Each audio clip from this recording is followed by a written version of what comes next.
All right, guys, well, welcome back to Pride Studio Side. I've got my paint with me, my Scott Alexander paint with me kit, and I've got my instruction sheet. Tells me what I'm gonna do. Or I could just watch this video, which the link will be added to the order when you decide you want to order 1 or 3 or 10. You know, it's summertime, guys. What are your kids doing? You know what? This video will be posted. You know, you can order some kits for your kids. You'll be surprised what it sparks in some imaginations. This is I don't know what I would have done if I'd have received something like this as a kid. Always looking for something to do, especially in the summertime, and I wanted to be creative, but I didn't know how or what to do. My mother did a fantastic job of doing different activities with us all the time. She read to us every night, you know, those kinds of things. So, you know, that is what I think led to this. But anyhow, so in the kit, let's see, I've got my paints, my black and my white. So I've got in the white, it's 2.5 ounces, so it's almost this entire container full, and the black, the red, and the blue are all 1 ounce each, because we don't need as much of those colors. And I've got 1.5 ounces of yellow, because yellow is, and I know this because I read, but I know this, that yellow gets eaten alive in some of these pores, so there's a little bit more that we can add. Now, why do I only have 3 colors, Scott Alexander? I want more. Well, it's the primary colors, guys. All color comes from, you know, these basic 3 colors, these primary colors. White is all colors, is the representation of all colors. Black is the absence of color, okay? And to show, or the proof for white being all colors is a prism. If you imagine white light passing through a prism, you see the spectrum, you know, from one end to the others, into the indigos and the new colors that we see. All colors are in white. It breaks it up. So we can use the red, the yellow, and the blue to make more color. And that's what I'm going to do first. See, I've got these cups. Do some mixing maybe, or I may use the containers. I'm not going to use anything other than what comes in the kit, so I can show you the done, but that's what I do. So anyhow, so I've got my canvas here, and I'm going to be mixing on top of it, which I don't suggest, remember. So I want to make some green. I've got this yellow, so I'm going to put some yellow in this cup. Keep some yellow for me. Where's my blue? Let me get some of this blue. Not a lot, just a little bit. Remember, there's less blue than there is yellow. And this is gonna make a shade of green, okay? If you're trying to get an exact color, you know, you can get great colors. You know, you don't have to spend a lot of money. I use from Apple Barrel 50 cents a piece at Walmart to more of the high end, the Liquitex, the hard bodied, the ones that, you know, level 3s, which are $8 or $9 a tube. Some are even more, some are $15 a tube. I can't do it. Sorry, I'm poor. So anyhow, so see, yellow and blue, I made some green. So now I have green in my mix. So what makes purple? You're right, red and blue. So I've got this red. Put some in here. I will tell you guys, red can take over a canvas, so you got to be kind of careful with red. And back on my blue. Okay. Let me mix that up. And the reason I had 3 different types of stirs is because depending on what I have handy, guys, and I try to do this as economically as possible, I will find stuff that I will use to stir, and those are 3 examples of stuff that I have as stirs, so that you would receive something like that or similar to that. All right, red and blue, mix it together. It's more like a, I don't know, I think that in my head, what I call purple, others call violet. It's purple, the purples I buy off the shelves are a little too light for me. Okay, I think that I'm going to do a flip cup. This is a flip cup. Instructions are in the manual. and I'm going to show you exactly how to do it. It is exactly how it sounds like it's going to be. What I'm going to do is I'm going to put paint in a cup, okay? And I'm going to put as much paint as I need, and I'll show you, I'll mark it, and I'll show you how much it covers so you'll know. Once I do that, I'm going to get, it's best if you try to practice this before you have the paint and it's wet and it's live. So I'm going to have my container with paint, set it down. I will place the canvas on top of the paint. Put my hand there just as support. You don't need to push it in. Gravity will take care of the paint. So I try to get it centered and I just turn it over. And since I've already got my purple in a cup, I'm going to use that as my mixing cup, okay? Now, where's my white? I typically start with my darkest color first in the cup, and then I go lighter as I go. That has to do with weight of paints and the way that it moves on the canvas up and down once it's starting to settle. But that's a little more advanced, and so I just want to cover kind of what we're trying to do here is to get you a beautiful acrylic pour painting. So I'm going to use probably about half of the white. Okay, do that. Don't let any drop. I didn't put a lot of excess paint. There's going to be enough for the painting, but save your paint, y'all. Save your paint. Okay, put that to the side. You'll notice there's a lot of little bubbles. Something that you will need, an additional tool that you could use at home is either a torch. I have several, but this handheld one I like because it's got a lock. It gives me fits because it doesn't turn on all the time. But there you go. And another example is a heat gun. You know, these you can get at Walmart sells them. You know, at the hardware stores. I say Home Depot just because it's closer to me, though that's where I usually get stuff. All right, so I've got some white. I've got some purple in there. You know what? I'm gonna put some blue. Save some blue. I'm just gonna drizzle it in, not all of it. I'm gonna do this in stages. Okay. Got my red. Remember, red might take over, so we're gonna just put about that much, however much that is. And then we mix this beautiful green. I love green. So I'm just gonna put all of that in there. Hopefully it's in my end result. Okay, got all my green in. And now I'm gonna do it again, but in between layers, I've got those three, black. Oh, I love and I hate black. I love it because it defines colors. It's the difference between, it's a line of delineation between one color to the next. If you imagine a paint color or two-tone piece of fabric that fades, one fades into the other. Well, in the middle, there's kind of that weird ground. Well, black, and that's what will happen if you don't have something like a black in. What the black does is it builds barriers. It says, here is your green, here's a tiny little black line. It's hardly even noticeable, but it makes such a difference. And then here's the other color.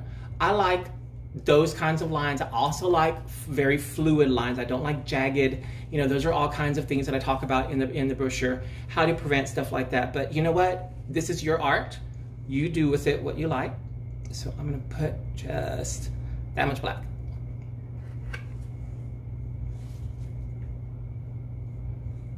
All right, now I put a little bit more white.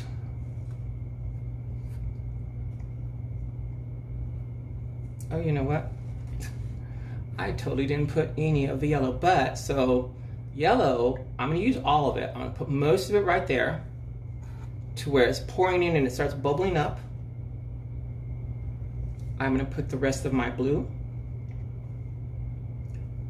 I don't want to put any more red. I think that that's got enough red in there where it's gonna start eating up colors, and I don't want that. And see, now you have handy little containers for whatever. I'm gonna see if I can squeeze a little more green out of this cup. It's settled back. So I'm just gonna pour what I can out. And cover up this red so I don't spill it on my white t-shirt. So, known to do. Cover up this black because I'm done with it. I don't want any more black in this painting, but I'll have some for next one. And let's see, let me get a little bit more white. And then I'm gonna top off with the rest of the yellow. You know, don't be stingy with your yellow because I promise you it'll go away. All right. Okay, well, I've used, the majority of my paint is used. I probably have, gosh, a ½ ounce of red, maybe, well, you know, black. I almost have the whole ounce. So about 3/4 of an ounce of black, ounce and a half. So you'll have about 2 ounces of paint left over. This is enough paint to spread over this canvas. The one tip that I will give you though is cover your corners. Whenever you, the reveal, so make sure you're on a level surface, and I did that right before I went on camera. I've got my handy little level here, and I leveled it-ish. These are kind of warped, so it's close to level. As close as it gets on this table. Make sure you're on a level surface because what will happen is, and I'm trying not to put all this, too much information in this one video, but there's so much that I've learned and I wanna share with you guys. Go to my channel and subscribe. And start at the beginning. I'll tell you my story of how I ended up as Scott Alexander is a big deal. I went by Scott Rivera. I went by Scotty as a child. Scott Rivera for the first several decades of my life. And I changed to Scott Alexander, and there's a reason behind all this, you know, and my story, I think, and I've been told it's an interesting one. You know, it didn't come easy, but I'm so happy to be here and to be able to do this with you. So I love painting with people. So very shy as a child though, didn't even talk very much, but now look at me. Okay, so what I'm gonna do is I'm gonna move this off the canvas. I'm gonna use the little bit of white that I left in this container, and I'm gonna cover these corners because whenever you tilt, you'll see what I'm talking about here in a moment, the paint will get to the it'll all come this way and then it'll split and it'll go to the sides of these corners. And it's frustrating, but you know what guys? Don't be afraid to use your fingers. This is fun, this is painting. We were able to get messy with paint like we were kids. I love messing with paint, that's what I do all day. I mess with paint. I play with, you know what I did? And it's fine, I'm gonna show you. I put paint on this canvas without flipping my cup over here first. And it happens to me when I do these classes in groups, inevitably somebody does this step first and they want to do a flip cup, and I'm like, okay, let me take this on, because well, it's not gonna happen. It's fine. There's not a lot of paint on the corners, so it's not gonna be a disaster. But imagine if I had filled it and then I wanted to do a flip cup, that would have been a little more problematic. What some people do though, if you ever see Rick Cheadle, he's gosh, one of the leaders in this form of art. He flips his cup onto the canvas. So imagine full of paint here, and he just does this. I cannot do that. I've tried. Sometimes when I'm late at night and you know maybe I've used a shot glass or something else, I've done it, but it's a mess. Okay. So it's not a lot of paint. Remember guys, you just support, flip, and let it go. And so here we go. What we're about to do is I'm going to do the big reveal. If you're with a group, and I hope that you do this, I hope you do it more than once. I hope that you follow my guide to go and get some supplies. Order from me. I'm happy to send more to you, you know, if you don't want to make the whole investment. But do this with a group. It's so much fun. I do these parties with groups of 25 plus. You know, I've done up to 50. I want to get a stadium filled and have people painting with me. I want to be on Ellen DeGeneres' show, and I want her to paint with me, and I want to dance with Twitch. Just I don't know why I decided to say that there. Okay, so big reveal. What's gonna happen is I'm gonna lift the cup, paint is gonna spread. I let it spread first, let's see what it's gonna do. And then in the portions that are not covered with the paint, I will start tilting to get the paint where I want it. And I have a few tips there, but let me go ahead and do the big reveal. So if you've got friends, this is where you want them to be recording. This is the fun part. And 1, 2, 3.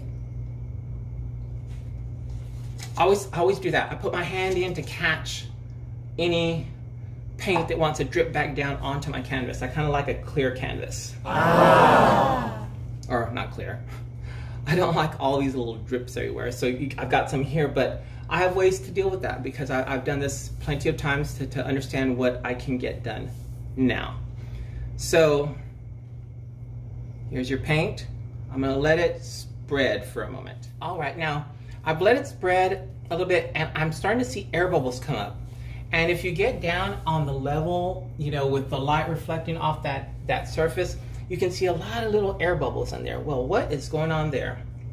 That is why we have a torch. So what the torch does, the heat will pop those bubbles and reveal what's underneath.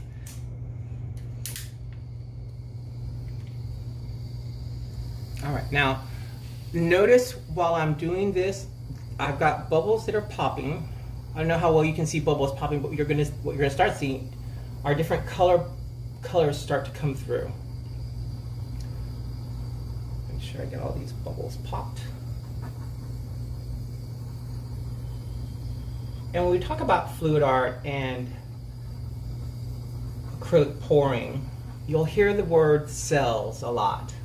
What are these cells that we're talking about? Well, it's not a fancy or even a very clever describer. It is, what does this look like? You see, it looks like cellular activity. It is like you're looking under a microscope and all the cells are separating. It's formed these little walls, and that is a reaction from another ingredient that I've added to your paint.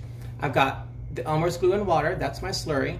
I got my acrylic paint, and I've also added two things actually.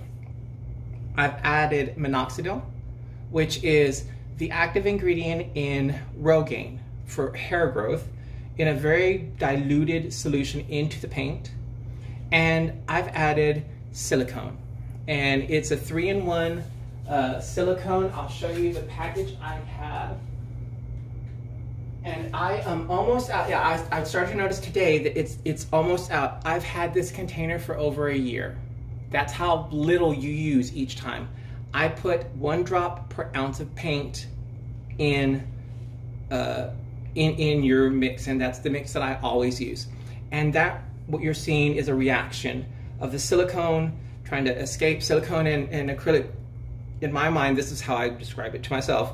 They don't like each other. It's like oil and water. You're trying to get away from each other. So silicone is trying to get away from the acrylic, and it rises, it opens up, and you've got cells. I like a lot of fluidity, I don't like I said, jagged lines. Jagged lines happen when you tilt and then you reverse, if that makes sense. It's like overcorrecting when you're steering. If you're veering off to one way or the other, you don't want to tug at the wheel in the opposite direction, because that can cause greater harm than if you just, I've been told, let go of the steering wheel and let the car come back to center. That's kind of the theory that I use and what my thought process whenever I'm doing this on a canvas. I will tilt until I'm done. If I want the paint to go the other direction, I will just set it down and let gravity bring it back to center and level itself out again, and then I'll tilt the other direction. So let me show you what I mean. I always tilt the same way when I'm doing one of these.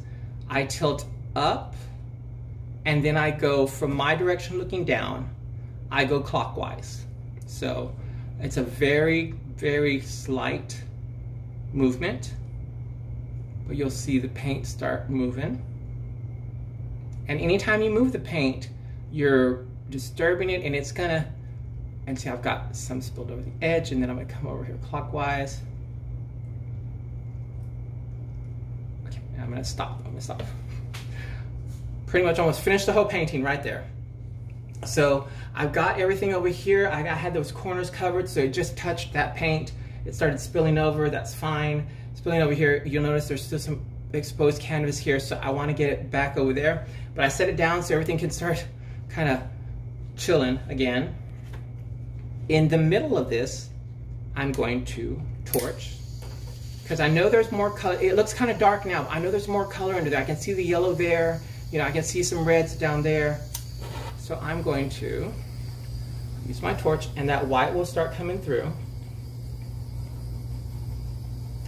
If you want to keep your cells, if you over tilt, guys, and this happens a lot whenever I'm with my painting groups, especially in apartment communities whenever it's an adult party, because they drink some, and you know, in the end, they just are having so much fun with what's happening. They just keep tilting until it's a big old mess, and they've lost a lot of the integrity of their composition, which means if you like what you see now, don't over tilt. You know, if I like what's going on here, I want to maybe tilt this direction, you know, and remember you can tilt left and right, forward and backwards, and you can also tilt at the diagonals. So don't forget, that's another way you can tilt. If I have something over here and I've got an empty space here, I can tilt at the diagonal. You know, just got to watch your paint and make sure you're doing it slowly and watching it come across. But that's something to keep in mind. All right, now I'm going to pick it back up. Everything's kind of settled back down. And what I'm going to do is now I'm going to tilt it towards me first, let the paint as a whole start coming down this way, and then I'm going to tilt at the diagonal and then go back up, finish my clockwise rotation, so I can get the paint to basically, what the paint's going to do is it's going to go like this. That's my goal. And slowly. Also, this little mess that whenever I lifted the cup kind of got all weirdy there, I don't like it, so I want it to come off anyway. So I'm going to keep that in mind, and that's what I always pick a point of what I'm watching fall. And you just have to get that first edge over, and the rest will just kind of fall on through. Okay, so I'm going to keep going up to the top. Do that. Okay, now I'm going to settle and let it kind of come back, because look at all these great cells. Look at all these great cells that have already formed. And I like that it has, you know, in these corners, it's got paint, but it's white. That's considered negative space. That's kind of an advanced kind of goal whenever you're doing these pours. But negative space can be very, very helpful because it draws the eye towards a focal point. And that's something that you should see my first paintings. I just slathered paint all over the place. So I just did whatever happened. I was so thrilled with. But I started doing these, and then I ran out of paint because I didn't have no money, kind of like now. And, you know, I had a shot glass and maybe a ½ inch worth of colors and white. And I did the same flip cup thing, and I let it, you know, the colors there just kind of in the middle, and it kind of does some stuff. And I did some tilting, and it just kind of feathers through, and the colors kind of exposed. And people were more impressed with that than all these thousands of colors that I would put on a canvas and, you know, trying to point out every single cell to people. Oh my gosh, I was so annoying. But it was so fun to me, and I was so excited. But they were actually more impressed with the others. And I'll show you a quick example of the one that everybody always asks about. Okay, here it is. This is one that I didn't have any paint, y'all. I had black, and it looks like I had maybe some silver and some copper or bronze. And this painting, and to me, I don't know what direction you're looking at it, it looks like if this is an eye and you're looking this way, it's the side profile for me now in my mind. It's a dragon. It's a baby dragon. You know, this is his little face, his little snout, and he's flying this way. He's magic. He's magical. Dragons are magical to me. So anyway, people love this painting. I don't know why I still have it. I don't want to let it go. It's a lot of memories there. All right, guys, so look at what's happened on this canvas. It started to brighten up. You know, colors are starting to come through. I am going to torch one more time, and And then I'm going to tilt one last time because I'll tell you about what I notice whenever I'm looking at a painting. Kind of try to force them up. All right. Now, as I'm looking at this painting, this is just my opinion. I like this. I mean, I like it already. I like it already. But if you'll note, I see stretched paint, and what that is you can tell that for me, I can see that if we're looking at the composition, it's going this way and then it stretches this way. You see how it's stretched here? And here it's stretched that way, so it's drawing your eye in that direction. I automatically try to get things symmetrical, and I know being an abstract artist, especially fluid artist, it's odd, but I do it automatically. I start trying to put things back in an order and make patterns. Well, what I want to do is I want to tilt in such a way where this piece right here just comes right maybe here, and maybe this line straightens up a little bit. It's not necessary, you know, and this is getting real close to over tilting because there's a lot of stuff happening already. But I want to get that stuff back. And I don't go ever directly towards what I am wanting to happen. I do a roundabout. If I want to come over to the right, I'll go up, and then I'll start coming down and let it land on the right.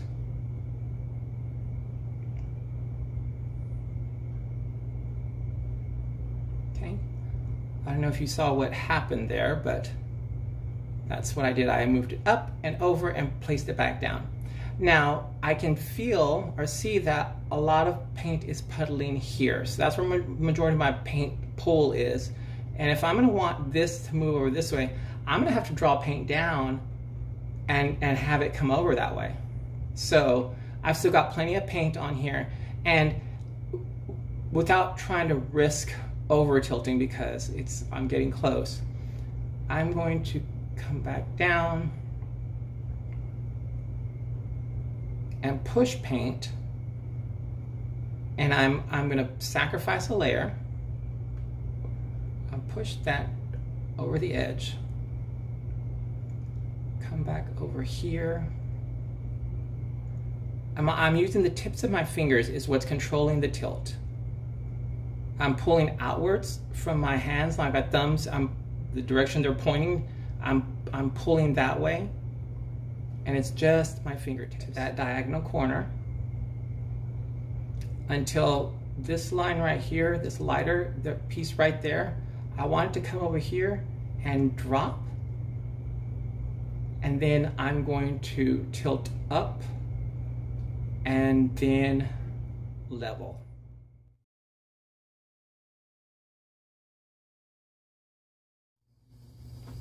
Now again, guys, be very careful if you're using torches, especially if you're with a group. Make sure you're always aware of what your away hand is doing. Sometimes my away hand, I've seen it, I've done it myself, my away hand has a torch in it and it's lit. And I'm not, you know, it can be very dangerous. So if you don't have a torch, a heat gun will do the same thing. The heat gun actually pushes air and pushes paint, it moves paint around, something you'll notice. You don't need to do this torch thing at all. If you're under, if you're a minor, I've got to say this, please don't use a torch unsupervised. I would say definitely make sure a parent's around. Don't try to use a lighter, that will not work. It's not the same result. You'll just burn your fingers. It's the heat, or really the movement and the heat that is making this happen. So, there. There is my flip cup from my Paint With Me, Scott Alexander Paint With Me kit. I've used all the tools that I've sent to you. Guys, I would love for you to do your paintings, do as many as you can, and post it, hashtag Painting with Scott Alexander. And I would love to see what you've done, or just send it to my email, my website, my YouTube, wherever you can. I want to see what we can get done painting with me. thought I was done right. There. Thank you guys. Please tell your friends, your neighbors, anybody. Watch my YouTube channel. It's My Art Life with Scott Alexander, and Bam Bam is my best friend. He rescued me almost 2 years ago. He's a Boston Chihuahua. He's such a nut, and he makes quite a few appearances on my channel. I would love for you to meet him. Bye, guys. I wish you all the colors. Hi guys, I'm back. One more thing real quick. You're probably wondering why in the heck did he send me balloons? I'm gonna show you on this canvas a balloon smash. And I'm just gonna blow up one of these balloons. I've done entire canvases, large canvases, with balloons and paint. In fact, I've got a framed photo right here. And all I've done is use the balloon on a canvas, and they call it a smash, and pressed it into the painting. And if you can see this, see each one of those little color circles is a balloon smash, a separate dip and smash. And the cup that we took away from this painting, well, it's been sitting for a while and there's some paint down there. So I'm gonna do a separate deal over here. Just pour that all out. Got two different puddles. I'm gonna get my balloon, and literally I'm just going to press in and lift, and then I'm gonna press into the canvas right here. That's where it wants to be, and lift. And look at what it does on the balloon. See all those colors? How it draws into the center? And what it did on the canvas is it pulled paint up and pulled it in the middle. I always have a damp cloth. I wipe my balloon. Always wipe your balloon. Don't try to go back in it because it'll just muddy it up. It'll mix the colors too much. Let me grab some of these colors with the dark.